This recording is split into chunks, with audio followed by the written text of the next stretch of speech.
MTV. Looking back at my first cut of the trailer, the documentary trailer, I think it was really successful in the development, but there was also many flaws in it. So at first I realised I need to cut down the amount of archive footage I have to around 30 seconds to stay within the restricted amount that I'm allowed. So that needs to just be cut down and condensed into what I I need to keep, which I feel are the most effective bits, and then the parts that I feel I could get rid of because I can compromise with something else. For this, I can supplement with more text and with my own footage of Jordan, and through the music videos I filmed or general other footage that I filmed as well. I only had three pieces of text, and one was the title at the end. This meant that it was not fulfilling the conventions of a trailer and felt more like an opening sequence. So I need to go back and add more text to also add excitement and add context onto the whole situation, on the whole subject, and what it's actually about. I feel that my general construction of the trailer was great, and then the composition of the shots. So I had it in sort of three sectors in having the build up of getting to know Jordan and why he doesn't use profanity, and then in the middle, I then had the first bit was praising him through his success without profanity, and then in the middle part, I had the part where it wasn't that long, but I had an area where we were then talking about his past issues, and then him believing that people didn't believe in him. And then you could also see that through the pictures I was showing as well, of his past temper. And then also, and then in the last sector, was a montage of showing the stuff he's done. So then it builds up the excitement and shows that this is actually real and that isn't fake. I feel that my general construction of the trailer was great, and the composition of shots. The shots had a nice mix of fixed positions and movement through music videos and live performances, with the interviews, which were the fixed positions. With the interviews, I can make them much more effective by cutting them down, so it runs back to back at a quick pace in a way. This will also mean that the time of my trailer will be cut down as well, but also make it much more exciting and on edge. The movement of the music videos and live performances adds the energy to the whole trailer, and I think it works really well within the fixed position shots as well, through my interviews. So yeah, I think it's a nice combination, and it always keeps you on edge. The audio is an issue that I need to rectify. It was too loud, meaning that you could hear static while the interviewees were talking. I wouldn't have guessed then, looking at that picture. His work rate is rude, relentless. His drive and determination, I think, will really propel him to be able to express himself. If you've got feelings, express them, but profanity doesn't do that. I think it's commendable.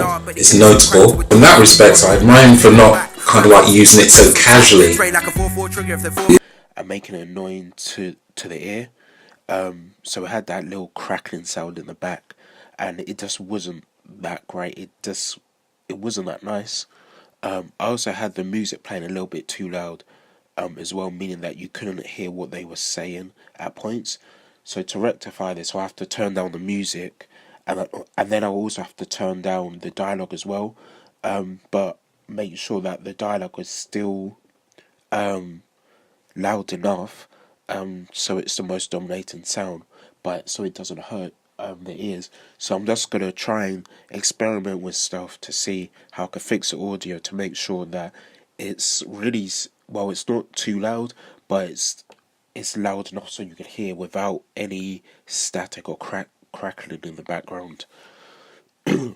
My plan is to also have stats at the beginning of the trailer explaining the effect of profanity in music. So I need to add this in, and one of the pieces of research I done was from the Best Tickets website, where they were talking about profanity, and I feel that the stats in there was a good one to use, where it said about from I think it was 1985 to 2013 that there was 217.7 cuss words per album. So I think that would be really good to use at the start. So it gives sort of an introduction about what this documentary is about in a way. So it gives the audience an understanding and not just a documentary just showing someone through music just producing music and trying to be successful. There's sort of a backstory towards it, which they then get to find out. This is so the audience, as I said, gets to know straight away what it's about. I don't know, and it's a foundation of the documentary, so they know that nothing's being exaggerated in a way. So they know that I'm just not lying about that potentially profanity is used too much in music, and that they're realizing that maybe it is being used too much by seeing a stat like that appearing near the start of the trailer. So it has their attention straight away, and not midway between the trailer where they may lose track of it and it may just go over their head.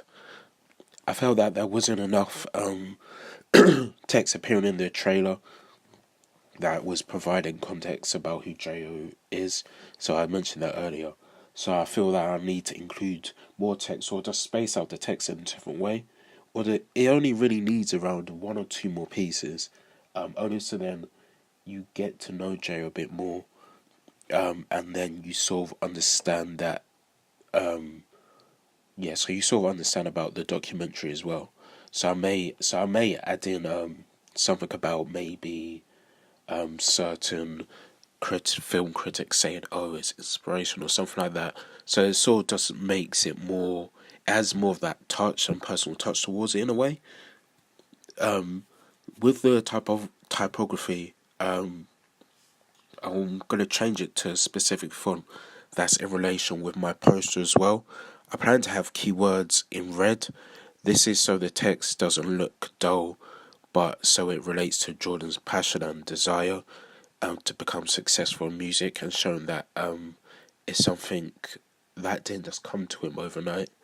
I think after going through several pieces of certain fonts, I came across Acia Bat and I think it's Cambrida. I'm not exactly sure how you say it, but I think those are the two that I'm planning to use because they have a nice mix, and one of them's really the Cambrida's thin, and then the Acia Bat is pretty.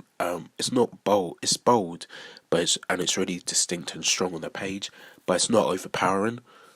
But yeah, so I'm planning to use those through my trailer and my poster, and the general colours will be white and red because they are a good mix, and the red does show the passion and the desire of Jordan. Some of the footage was raw. I needed color grading or an effect, so it's clean and professional. Because otherwise it doesn't look that nice and not that appealing to the eye. So I'm just gonna go through several effects I could put onto some of the footage to see if I can then change to make it look much more engaging and much more colourful. I feel the ending with the fast blur effect with the appearance of J.O. creates emphasis and power, indicating a hard-hitting documentary which I wanted. So I think that I really like that part of my trailer. I feel that the general footage I used as well was really good in giving you context in a way about Jordan and his use of profanity, and also getting to know other people's thoughts on profanity. So getting my parents to say about what they think about profanity, I feel that was really good because it sort of reflects into Jordan. I don't know who they are. I don't know who they. I wanted him to be able to express himself. If you've got feelings, express them. But profanity doesn't do that. I think it's commendable. It's notable. In that respect, I admire him for not kind of using it so casually. Because then what they have said there, they would have obviously said it to Jordan, and it will make us realise that he's been influenced by these comments. Also, I liked how I used the archive footage at the start with a news reporter. I think that was really good in having there, because it shows that, because you can see by the resolution of the footage that's pretty old, so it shows that this isn't just a recent sort of subject matter that's come up before, that's come up just now. It's been around for a long time. But yeah, I felt that was really good. I tried to advise them to keep it clean. It's definitely helped me articulate my emotions and expression. I said, make some noise if you're from South London! And then just how I've placed out some of the footage. So where Jordan or J.O. starts talking about him not having a Pacific style, I then cut to music videos where they aren't the same, and they have different type of styles towards them. So I felt that was really good in showing that in a way, because I felt it related to what he was then saying. Each track I've done is different, and a lot of people said I'm kind of versatile with the stuff I do. And it's just because I don't want to limit my music to just being in one box. I feel like now in 2017, for me to break through, a lot of people are saying you have to have that one hit track, which is in one genre. You have to be consistent within that one genre. When they say when you break through, you can do whatever you want. But yeah, I think that was really good. And then the transitions as well with some of them, I feel that the transitions I used were pretty simple but effective. So just having a cross dissolve and a dip to black, I feel like those were really good. So I'm going to make sure that I go over my trailer fully to make sure that I find the places where they maybe should be. And then also I just need to make sure with some of the text that I make sure that it has enough time so it's readable, and so it doesn't go past really quickly. So then obviously the audience have time to read it, to understand what's being said. But overall, I know there's a lot of changes, but it's been really productive, and I think it has a good base to it, and it's looking really good at the moment, and it could go a lot further.